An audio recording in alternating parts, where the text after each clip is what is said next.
Звідки появилась наука? Є законодавець, Бог, який створив землю своїм словом.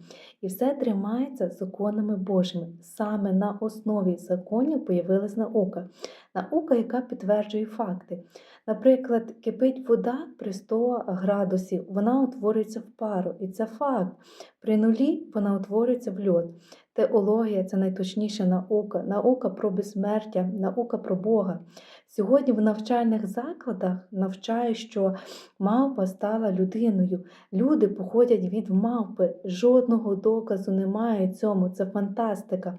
Навчають, що Всесвіт створився від зриву. Сьогодні в Україні війна, нічого хорошого не може бути від зривів. Це руйнування. Є законодавець, який все впорядкував на землі. Це Бог.